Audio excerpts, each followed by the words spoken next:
राधे राधे, जय श्री कृष्णा। वैशाख मास में 7 दिन तक बरकत देवता की कहानी सुनने, व्रत करने से मनुष्य का घर धन धान्य के भंडार से भर जाता है। आइए अब हम बरकत देवता की एक पौराणिक सच्ची कहानी सुनते हैं। एक गांव में एक साहूकार परिवार था। साहूकार पति पत्नी बड़े ही धार्मिक प्रवृत्ति के थे। उनके 5 बेटा बहू थे। साहूकार के 4 बेटों के तो औलाद हुई, लेकिन 5वें बेटे के औलाद नहीं हुई। साहूकार दंपति ने अपनी 5वीं बहू का अनेक जगह इलाज करवाया, खूब मनौतियां मांगी। ऐसी कोई जगह नहीं छोड़ी जहां उन्होंने मनौती न मांगी हो। फिर एक दिन 5वीं बहू को भी गर्भ ठहर गया और 10वें महीने में उसे एक सुंदर कन्या का जन्म हुआ। साहूकार दंपति की खुशी का तो ठिकाना ही नहीं रहा, क्योंकि उनके परिवार में 3 पीढ़ी तक किसी को भी लड़की नहीं थी। उनके परिवार में 3 पीढ़ी के बाद कन्या का जन्म हुआ था। साहूकार दंपति ने पूरे गांव में खुशियां मनाई। साहूकार दंपति ने पूरे गांव में मिठाइयां बांटी। साहूकार दंपति ने अपनी पोती का नाम रत्नावती रखा। खूब नाजों से, लाड़ प्यार से उसका पालन पोषण होने लगा। धीरे धीरे रत्नावती बड़ी होने लगी। रोज की तरह जब साहूकारनी मंदिर जाने लगी तो उसकी पोती बोली कि दादी, मैं भी आपके साथ मंदिर चलूंगी। अब साहूकारनी अपनी पोती को साथ लेकर मंदिर जाने लगी। इस तरह समय बीतने लगा। जब वैशाख का महीना आया तो हमेशा की तरह दोनों दादी पोती मंदिर में गई। वहां उन्होंने देखा कि मंदिर में कुछ औरतें वैशाख मास का महात्म्य सुन रही थी और कथा कहानियों को सुन रही थी। तो दोनों दादी पोती भी वहीं बैठकर कथा कहानियों को और वैशाख मास के महात्म्य को सुनने लगी।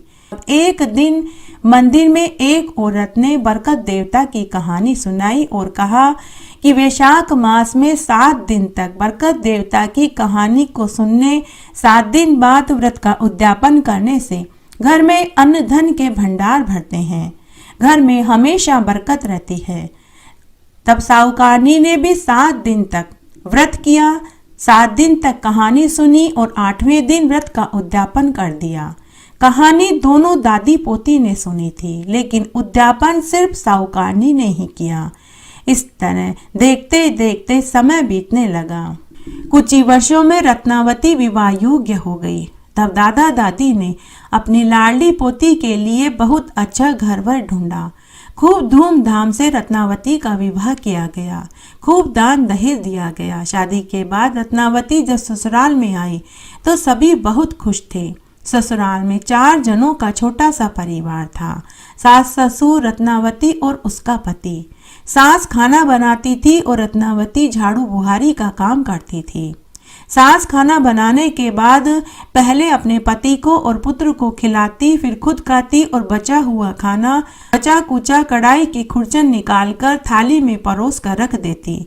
रत्नावती उसी बची कुची खुरचन को खाकर पानी पी लेती थी।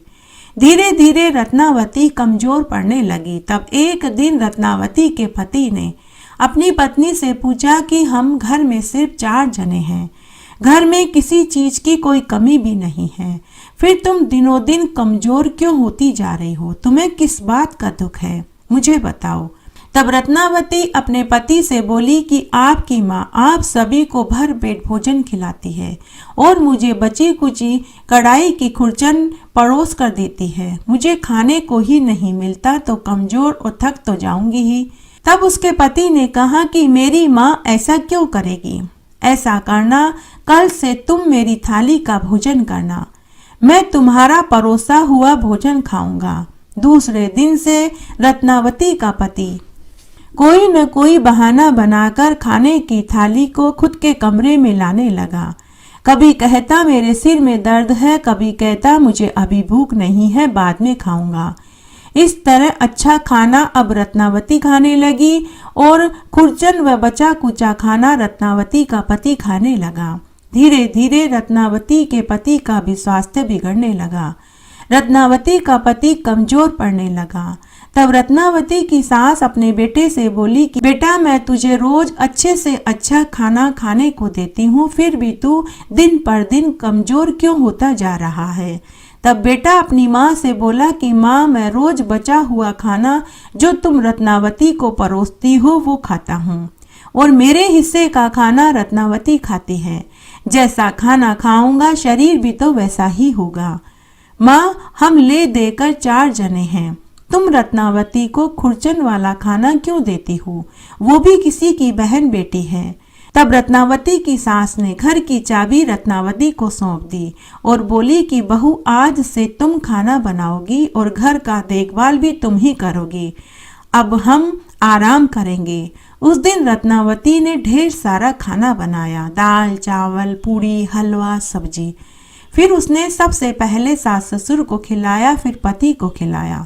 सबके भोजन कर लेने के बाद जब रत्नावती भोजन करने के लिए बैठी तो सब साफ मिला। उसे खुरचन भी नसीब नहीं हुई। उसे उस दिन भूखा ही सोना पड़ा। दूसरे दिन उसने पहले दिन से ज्यादा भोजन बनाया, लेकिन फिर उसके लिए कुछ नहीं बचा। रत्नावती मनी मन सोचने लगी कि जब सास भोजन बनाती थी तो उसे खुरचन तो खाने को मिलती थी। अब जब से मैं खुद भोजन बनाती हूँ और सबके भोजन खाने के बाद मैं भोजन करने बैठती हूँ तो मेरे लिए तो कुछ बचता ही नहीं है। धीरे धीरे रत्नावती फिर सूखने लगी। उसका स्वास्थ्य फिर से गिरने लगा। तब एक दिन रत्नावती के पति ने अपनी पत्नी से कहा कि अब तो तुम स्वयं भोजन बनाती हो, तुम फिर भी कमजोर हो रही हो। तुम्हें कौन खाना खाने से रोकता है? तुम अच्छे से अच्छा खाना बनाओ और खाओ। तब रत्नावती दुखी होकर अपने पति से बोली कि जब आपकी माँ भोजन बनाती थी तो मुझे खाने को खुरचन तो मिल जाती थी, लेकिन अब मैं जब खुद ज़्यादा से ज़्यादा भोजन बनाती हूँ, लेकिन आप सबके भोजन खा लेने के बाद जब मैं भोजन करने बैठती हूँ तो मुझे सब खत्म मिलता है। रत्नावती के पति ने अपनी माँ को भी यह बात बताई। तब एक दिन रत्नावती अपने पति के साथ मायके गई। मायके में सभी ने रत्नावती की हालत देखी तो सभी ने रत्नावती से पूछा कि बेटी, ससुराल वाले तुझे खाने को रोटी नहीं देते हैं क्या? अच्छे से नहीं रखते हैं क्या? सच सच बताओ। तब रत्नावती के दादा दादी, माँ पिता और चाचा चाची और भाइयों ने रत्नावती के दुख को जानने के लिए उत्सुक थे। तब रत्नावती ने पूरी सच्चाई बताई कि रोज मैं ज़्यादा से ज़्यादा भोजन बनाती हूँ, लेकिन सभी के भोजन करने के बाद जब मैं भोजन करने बैठती हूँ तो मेरे लिए कुछ बचता ही नहीं। मुझे तो खुरचन भी खाने को नहीं मिलती।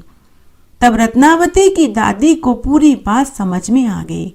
रत्नावती की माँ और दादी ने रत्नावती को बरकत की कहानी सुनाई। व्रत करवाया लेकिन उद्यापन नहीं करवाया था। यह उसी का पाप दोष उसे लग रहा था। रत्नावती से अन्न देवता रुष्ट हो गए थे। तब रत्नावती की माँ और दादी ने रत्नावती से बरकत देवता के व्रत का उद्यापन करवाया। उसके बाद कुछ दिनों तक रत्नावती मायके में ही रही। उसके बाद उसके माता पिता ने रत्नावती को खूब सारा धन देकर जवाई के साथ विदा कर दिया। जब रत्नावती ससुराल में आई तब उसने अपने सास ससुर और पति को बरकत देवता की कहानी और व्रत वाली पूरी बात बताई। तब रत्नावती के सास ससुर और पति ने कहा कि हम भी वैशाख मास में बरकत देवता का व्रत करेंगे। हम भी वैशाख मास में बरकत देवता का 7 दिन तक व्रत करेंगे और 7 दिन के बाद उद्यापन करेंगे। तुम हमें कहानी सुनाना, हम हुक्कारा भरेंगे। उसके बाद जब वैशाख का महीना आया तो रत्नावती, उसके सास ससुर और पति ने बरकत देवता का व्रत किया, पूजा करी और 7 दिन के बाद बरकत देवता के व्रत का उद्यापन किया और विष्णु भगवान के मंदिर में मिश्री मावे की मिठाई, नारियल और 101 रुपया दक्षिणा के चढ़ाए। सभी ने भगवान से घर की बरकत बनी रहे इसकी प्रार्थना करी। अन्न देवता का हमारे ऊपर आशीर्वाद बने रहे। और वहां उन्होंने ढोक लगाई और घर आए। घर आने के बाद रत्नावती ने खाना बनाया। उसके बाद उसने अपने सास ससुर और पति को खाना खिलाया। सबके भोजन करने के बाद जब रत्नावती भोजन करने के लिए बैठी तो उसे सभी बर्तन भरे हुए मिले।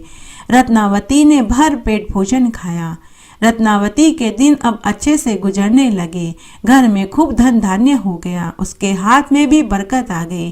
साल भर बाद उसे 2 जुड़वा पुत्र पैदा हुए। अब अन्न देवता रत्नावती से रुष्ट नहीं थे, उनके ऊपर अन्न देवता का आशीर्वाद हो गया था।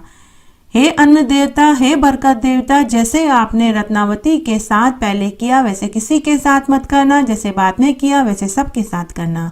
कहानी कहने वाले के साथ, सुनने वाले के साथ और हुक्कारा भरने वाले के साथ। घटती हो तो पूरी हो तो परवान चढ़े, भूले बिसरे नाम तेरे भंडार में भरे। जय हो तुलसी मैया की। तुलसी महारानी नमो नमो, हरि की पटरानी नमो नमो। बन तुलसी पूरन तप कियो मैया, शालग्राम महापटरानी। जाके मंज मंजरी कोमल मैया, श्रीपति चरण कमल लपटानी। धूप दीप नैवेद्य आरती मैया, पुष्पन की वर्षा बरसानी। 56 भोग 36 व्यंजन मैया, बिन तुलसी हरि एक न मानी। सामरो सखी माई तेरा यश गावे मैया, भक्तों वर दीजे महारानी। तुलसी महारानी नमो नमो, हरि की पटरानी नमो नमो।